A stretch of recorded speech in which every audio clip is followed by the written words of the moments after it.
Dr. Martyn-Lloyd-Jones, you are an evangelical preacher, and it's your wish to bring people back to the biblical truth about man. Now, in so doing, you persuade man that the modern popular idea of what man is on the wrong track. Could you specify where you think he's making mistakes? Well, it makes a mistake in that the essential biblical view of man is that he's a creature who's gone astray. In other words, I criticize the modern view of men on two grounds. One is that it makes too much of men. Secondly, that it doesn't make enough of men. It doesn't make enough of men in that it tends to regard him as just an animal. Perhaps his cerebrum has developed a little more than most animals, but still essentially an animal. And I think that's degrading men and debasing him. But then you see on the other side, they make too much of him in the sense that they believe that he's got it within himself to order himself and his society and more or less to create a perfect world. So I criticize on both those grounds. It's inconsistent, whereas the biblical view, to me, is a consistent view of men in this way, that it says that man is a creature created in the image and likeness of God, that he's not a mere animal, that he's the Lord of creation, that the image of God, such as, which means his reason and his power to criticize and evaluate and to control himself, this image of God is in him, and that is man essentially. Well, then why is man as he is? Well, that is because he's rebelled against this, rebelled against God, and regards himself as a God, and he's incapable of functioning as such. The result is you've got chaos. But this is a unified view. Can we take then some of the elements that you find wrong with the modern image of man? Now, you say that he's treated as less than man, but in respect of his animal instincts and the research that has been done into man as the naked ape, the victim of environment and heredity. Now, you cannot presumably quarrel with the actual facts that have been scientifically ascertained about this. Yes, I would a little bit query this scientifically ascertained. You see, so much today is asserted as fact in the realm of science, which is nothing but theory and hypothesis. This is one of the great troubles, it seems to me, today. And I'm not only skeptical about it, I tend to ridicule it for this reason, that I know in my medical training, we were told, you see, that 100 years ago, they regarded the thyroid gland as a vestigial remains, no function. Well, we know now that you can't live without it. And they're still saying that about the appendix. You see, they said this about so much. This is the arrogance of modern men. Because his knowledge is limited, he makes these wild assertions that can't be proved.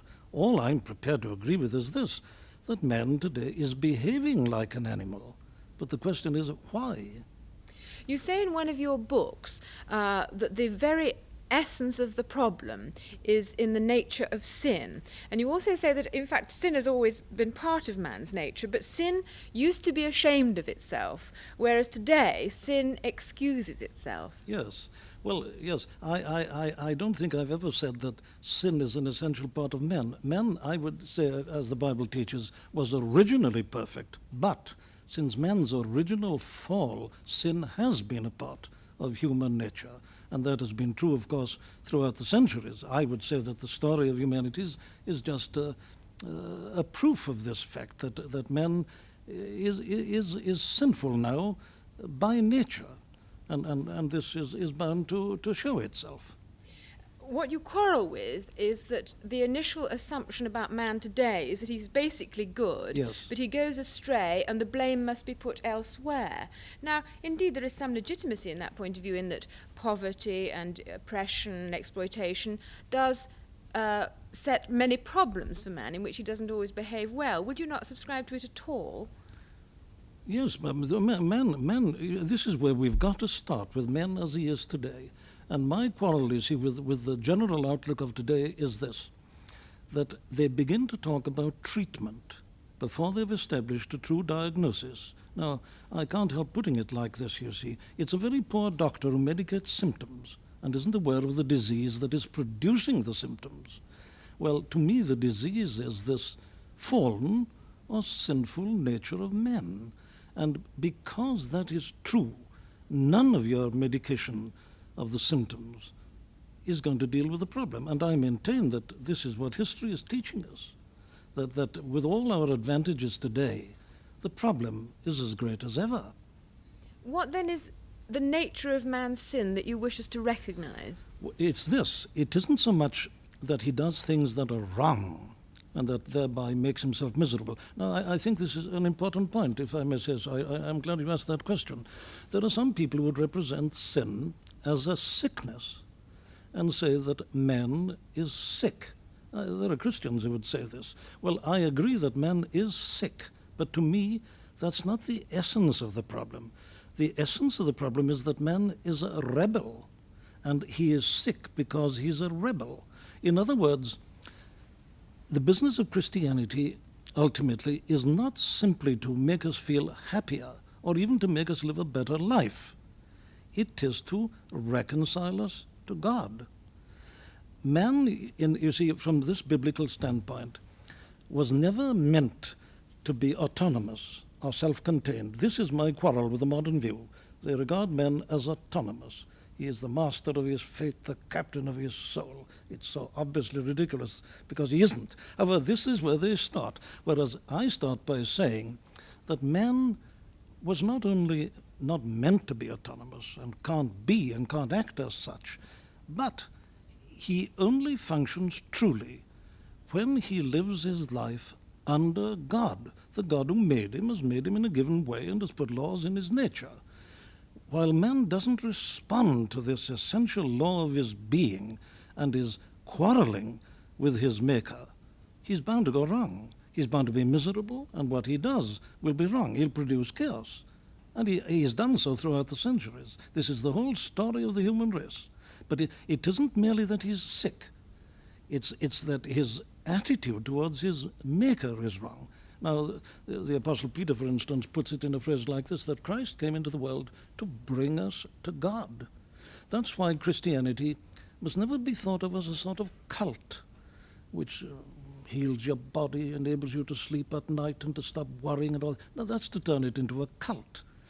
The real object is to bring men to his true position, which is that he is in communion with his Maker and is living to the glory of his Maker. Now, there's a very well-known definition of this, the Scottish Confession of Faith, the Presbyterian Confession of Faith, known as the Westminster Confession of Faith. They produced a shorter catechism, and the first question in that is about man. What is the chief end of man? And this is the answer. The chief end of men is to glorify God and to enjoy him forever.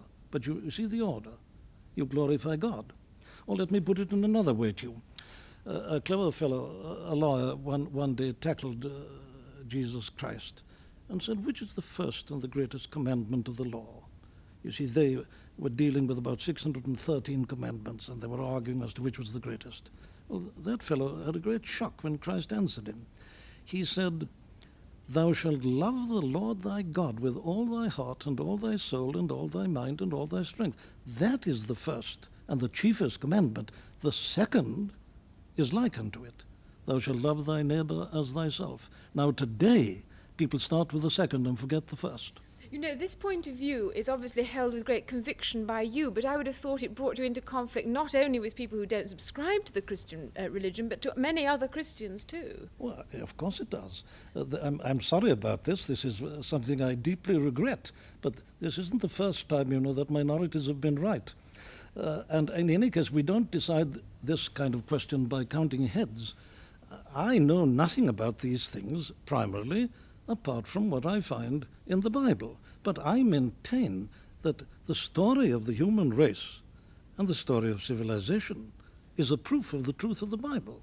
But what I would suggest is that whereas they would tolerate your point of view as a rather different and divergent view of Christianity, you are unprepared to tolerate their view as a possible version of the truth. Is that right? I am, of course I am, and I say, of course, quite deliberately, for this reason, that Christianity is a very exclusive and dogmatic faith.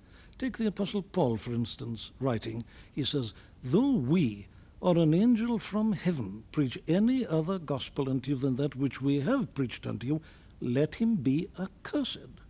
He puts it like that. Now you may say that's the arrogance of Paul. I say no. This man has been given his message. He received it by revelation. It isn't his point of view. If a man asserts his own point of view or the result of his own thinking in this intolerant manner, well, he's a boor and he's not to be tolerated. He's a hopeless fellow. But when you are given truth, which you claim is truth from God, well, then you have no right to be anything but intolerant. When I find people insinuating their own theories and ideas and using the name of Christ, well, I have to protest. This is dishonest apart from anything else, in my opinion. But nonetheless, it's a highly regarded Christian virtue these days to be both charitable and tolerant of people of different views from oneself. Do you disapprove of that? Well, for the same reason, I am bound to.